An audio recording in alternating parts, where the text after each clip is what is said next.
అసలు వాళ్ళు ఆకలేసి అరిచారో నా కోసం అరిచారో కూడా అర్థం కాని సిచ్యువేషన్లో ఉన్నాను. ఫస్ట్ టైం మైక్ మన దాకా రావడం అంటే ఆల్మోస్ట్ తిరుపతి వెంకటేశ్వర స్వామిని చూసినంత ఆనందంగా ఉంది నాకు. సీరియస్, నేను జబర్దస్త్ స్టేజ్ మీదకి రావడానికి కూడా చాలా తక్కువ టైం పట్టింది. కానీ ఈరోజు ఈ స్టేజ్ మీదకి రావడానికి నిజంగా చాలా ఎక్కువ టైం పట్టింది. ఒక టైంలో ఇలా అందరూ మాట్లాడుకుంటూ పోతే ఆగస్టు 9th వచ్చేస్తుందేమో అని సందేహం కూడా వచ్చింది. చిన్న సందేహం కూడా వచ్చింది నాకు నిజంగా. అసలు బేసిక్గా ఈ ఈవెంట్కి నేను ఇంకా కొంచెం ముందే రావాలి. దారిలోనే ఈ ఈవెంట్ చూసుకుంటూ వస్తున్నా. ఈలోపు వాడెవడో సుమగారికి లవ్ యూ చెప్పాడు. మాదాపూర్ వెళ్ళాల్సిన వాడిని అటు మణికొండ వెళ్ళి తిరిగి మళ్ళీ రివర్స్ అయ్యి వచ్చారు. ఎందుకంటే రాజీవ్ కనకాల గారే ధైర్యం చేయరు సుమగారికి చెప్పడానికి. అలాంటిది అతను ధైర్యం చేశాడు. అది సీరియస్గా సాహసం అనే చెప్పాలి అది. ఓకే, ఈ సినిమా నువ్వా చాలు మళ్ళీ చెప్తావేంటి? ఓకే, ఈ సినిమాలో నేను చేయలేదు. ఈరోజు ఈ ఫంక్షన్కి రావడానికి ఒకే ఒక్క రీజన్, మా నాగబాబు గారు అమ్మాయి ప్రొడ్యూస్ చేసింది కాబట్టి ఈరోజు ఇక్కడికి రావడం జరిగింది అంతే. అంటే ఆయన తన తమ్ముడు కళ్యాణ్ గారి గురించి తప్ప తన గురించి ఏమాత్రం ఆలోచించుకోకుండా నిస్వార్థంగా పనిచేసి తన తమ్ముడు సక్సెస్లో ఆయన కూడా భాగమైన మా నాగబాబు గారు అమ్మాయి ప్రొడ్యూసర్గా చేశారు కాబట్టే ఈరోజు ఇక్కడికి రావడం జరిగింది. అంటే మెగా ఫ్యామిలీ అనగానే వాళ్ళని చూస్తే చాలు అనే ఫీల్ ఉన్న మాలాంటి చిన్న చిన్న ఆర్టిస్టులకి నాగబాబు గారు మా అమ్మలందరినీ దగ్గర కూర్చోబెట్టుకొని ఆయన చేతులతో అన్నం కలిపి తినిపించిన రోజులు ఉన్నాయి. అలాంటి మా నాగబాబు గారు అమ్మాయి ప్రొడ్యూసర్గా చేసింది కాబట్టి ఈరోజు ఇక్కడికి రావడం జరిగింది. వాళ్ళ అన్నదమ్ముల గురించి ఎవరైనా తప్పుగా మాట్లాడితే ఆయన అడ్డుగా నిలబడి నన్నేమైనా అనండి కానీ నా అన్నదమ్ముల జోలికి మాత్రం రావద్దని ఒక గోడలాగా నిలబడి ఎప్పుడు వాళ్ళని కాపాడుకుంటూ వస్తున్న మా నాగబాబు గారు అమ్మాయి ప్రొడ్యూసర్గా చేసింది కాబట్టే ఈరోజు ఇక్కడికి రావడం జరిగింది.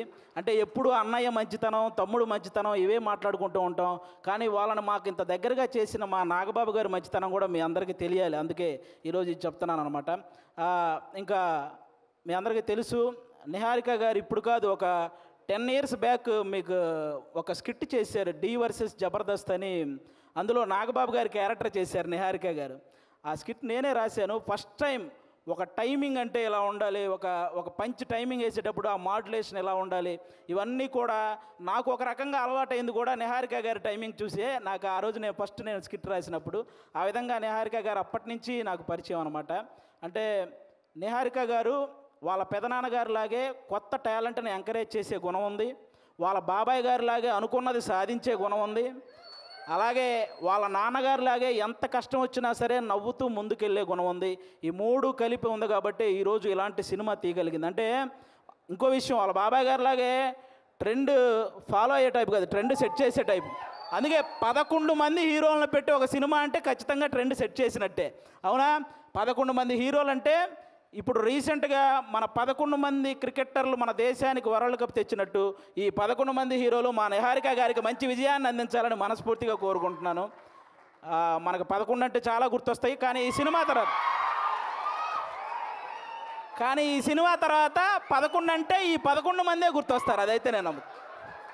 అదైతే నేను నమ్ముతున్నాను. కాబట్టి అంటే ప్రతి ఊర్లో ఒక కమిటీ ఉంటుంది. ఆ కమిటీలో కుర్రాళ్ళు ఉంటారు. బేసిక్గా సమస్యను క్రియేట్ చేసేది వాళ్ళే, సమస్యను సాల్వ్ చేసేది వాళ్ళే. అలాంటి కుర్రాళ్ళు అనమాట. అలా ప్రతి ఊర్లో ఉంటారు కాబట్టి ఈ కమిటీ కుర్రాళ్ళంతా మీరంతా ఒక్కసారి మీ ఊరోళ్ళందరికీ కూడా ఈ కమిటీ కుర్రాళ్ళు సినిమా చూపించాలని మనస్ఫూర్తిగా కోరుకుంటున్నాను. ఎందుకంటే ట్రైలర్ చూస్తే అర్థమవుతుంది. మీరందరూ ఈ సినిమా చూసినప్పుడు మేము కూడా ఇలా చేసేవాళ్ళం కదా అని గుర్తు చేసే క్యారెక్టర్లు ఉన్నాయి.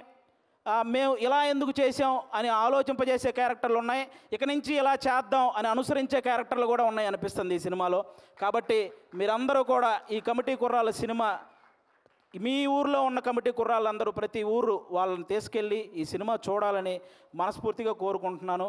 అలాగే ఈరోజు ఇక్కడికి ఈ సినిమాని ఆశీర్వదించడానికి వచ్చిన మన ముగ్గురు గెస్ట్ల హీరోలు, అంటే వాళ్ళు కథ నేను సెలెక్ట్ చేసుకోవటం కాదు, కథ నన్ను సెలెక్ట్ చేసుకోవాలి అని ఫీల్ అయ్యే ముగ్గురు గెస్టులు ఇక్కడ ఉన్నారు మనకి. వాళ్ళ ముగ్గురు వైవిధ్యమైన సినిమాలు చేస్తూ వస్తున్నారు. ఇక్కడ అడవిశేష్ గారు అయితే మామూలుగా ఎవరైనా సీట్లో కూర్చొని చూసే సినిమాలు చేస్తారు, ఈయన సీట్ ఎడ్జ్లో కూర్చొని చూసే సినిమాలు చేస్తుంటాడు. అంటే మొత్తం అన్ని ట్విస్టులు ఉంటాయి ఆయన ఏ సినిమా చేసినా. ఆయన ఇండస్ట్రీకి వచ్చినప్పుడు కొత్తలో ఆయన నేర్చుకుంది ఏంటంటే నా బాడీ లాంగ్వేజ్ ఎలాంటి సినిమాలు చేయకూడదో తెలుసుకున్నాడు ఫస్ట్ ఆయన. ఆ తర్వాత ఆయన చేసిన సినిమాలన్నీ ఎలాంటి ట్రెండ్ సృష్టించాయో మీ అందరికీ తెలుసు. అక్షానం కానీ, గూఢాచారి, ఎవరు, మేజర్, ఇలా చెప్పుకుంటూ పోతే అన్ని అంటే ఆయన సినిమాలకు ఒక సపరేట్ ఫ్యాన్ బేస్ ఉంది. ఇంకా మా సాయి ధర్మ తేజ్ గారు మామూలుగా ఎవరైనా పేరులో ఇంటి పేరు పెట్టుకుంటారు, కొంతమంది క్యాస్ట్ పేరు పెట్టుకుంటారు, కొంతమంది నాన్నగారి పేరు పెట్టుకుంటారు. కానీ ఫస్ట్ టైం పేరులో అమ్మగారి పేరు పెట్టుకొని ప్రతి ఒక్కరూ వాళ్ళ అమ్మని అంతలా గౌరవించాలి అని మనందరికీ ఒక సంకేతాన్ని ఇచ్చినటువంటి హీరో మన సాయి ధర్మ తేజ్ గారు. అంతేకాదు రీసెంట్గా ఒక ఓల్డ్ ఆర్టిస్ట్ మన పావలా శ్యామల గారు ఇబ్బందుల్లో ఉంటే ఆవిడకి 5 లక్షల సహాయం చేశారు మన సాయి ధర్మ తేజ్ గారు. అంటే సంపాదించే శక్తి దేవుడు అందరికీ ఇస్తాడు, కానీ సహాయం చేసే మనసు కొంతమందికే ఇస్తాడు. అందులో మన సాయి ధర్మ తేజ్ గారు కూడా ఉండడం నిజంగా మనందరి అదృష్టం. అంతేకాకుండా రీసెంట్గానే అంటే తండ్రికి కూతురికి కూడా తప్పుడు సంకేతాలు చూపిస్తూ చేసిన ఒక వీడియో మీద మొట్టమొదట స్పందించిన హీరో మన సాయి ధర్మ తేజ్. ఈరోజు సోషల్ మీడియాలో ఈ అమ్మల్ని తిట్టేవాళ్ళు, అక్కల్ని తిట్టేవాళ్ళు తగ్గుతూ వస్తున్నారంటే దానికి రీజన్ మన సాయి ధర్మ తేజ్ గారు తీసుకున్న ఆ రోజు డెసిషన్ అనమాట. అలా ఆ సాయి ధర్మ తేజ్ గారు కానీ ఇంకా మా వరుణ్ తేజ్ గారు, మా నాగబాబు గారు అబ్బాయి. అంటే నేను తొలి ప్రేమ సినిమా ఫస్ట్ నాకు తొలి ప్రేమ సినిమా ద్వారానే సినిమాల్లో ఒక సక్సెస్ వచ్చింది. అది తీసిన డైరెక్టర్ కూడా ఇక్కడే ఉన్నారు, వెంకీ అట్లూరి గారు. అంటే ఆయన కూడా మెగా ఫ్యామిలీ నుంచి వచ్చిన ఒక హీరో అన్న గర్వం ఎక్కడా ఉండదు మా వరుణ్ తేజ్ గారికి. చిరంజీవి గారి లాగే వైవిధ్యమైన కథలను ఎంచుకుంటూ వెళ్తుంటారు. అంటే అప్పట్లో చిరంజీవి గారు రుద్రవీణ చేశారు, గ్యాంగ్ లీడర్ లాంటి సినిమా చేశారు, అలాగే చంటబ్బాయి లాంటి కామెడీ సినిమా చేశారు, ఆపద్ బాంధవ్ లాంటి ఒక ప్రయోగమైన సినిమా చేశారు. అలాగే మా వరుణ్ తేజ్ గారు కూడా తొలి ప్రేమ లాంటి లవర్ బాయ్ క్యారెక్టర్ చేశారు, ఫిదా లాంటి పక్కింటబ్బాయి లాంటి క్యారెక్టర్ చేశారు, అంతరిక్షం లాంటి ప్రయోగం చేశారు, గద్దలకొండ గణేష్ లాంటి మాసు చేశారు, F2 లాంటి ఫన్. అంటే ఒక డైరెక్టర్కి ఛాలెంజ్, నేను ఏదైనా చేయగలను, మీరు ఎలాంటి సబ్జెక్ట్తో వచ్చినా చేయగలను అనే హీరోగా మా వరుణ్ తేజ్ గారు తయారవుతున్నారు. కాబట్టి ఇలాంటి గెస్టులు ఈరోజు మన దగ్గరికి రావటం నిజంగా మీ సినిమాకి, అలాగే ముఖ్యంగా ఇక్కడ ఈరోజు ఎవరైతే కుర్రాళ్ళు ఉన్నారో మొత్తం, నేను బేసిక్గా ఇక్కడ ఎవరో కొత్త కుర్రాళ్ళు అన్నారు, కానీ వాళ్ళు స్టేజ్ మీద మాట్లాడింది, ట్రైలర్లో చేసింది చూస్తే ఈ ముందున్న వాళ్ళందరూ కొత్త కుర్రాళ్ళు అనిపించింది నాకు. అలా మాట్లాడుతున్నారనమాట. కానీ అస్సలు సినిమా ఎక్స్పీరియన్స్ లేని ఈ టాలెంటెడ్ కుర్రాళ్ళకి సినిమా మాత్రమే ఎక్స్పీరియన్స్ ఉన్న సాయి కుమార్ గారితో కలిసి చేయటం మీ అందరూ అదృష్టం నిజంగా. కాబట్టి మీ అందరికీ once again all the best. August 9 తర్వాత ఖచ్చితంగా ఈ సినిమాకి సక్సెస్ మీట్ ఉంటుందని నేను మనస్ఫూర్తిగా కోరుకుంటున్నాను. వన్స్ అగైన్ నిహారిక గారికి కూడా ఆల్ ద బెస్ట్ అండి. థ్యాంక్ యూ ఆది గారు. నెక్స్ట్ మీటింగ్కి మైక్ పట్టుకెళ్తున్నారా? అండ్ కొంతమంది మాట్లాడితే ఆపితే బాగుంటుంది అనిపిస్తుంది, కానీ ఈయన మాట్లాడితే మాత్రం చెవులు నిక్కబుడుచుకొని మరీ వింటూ ఉంటాము.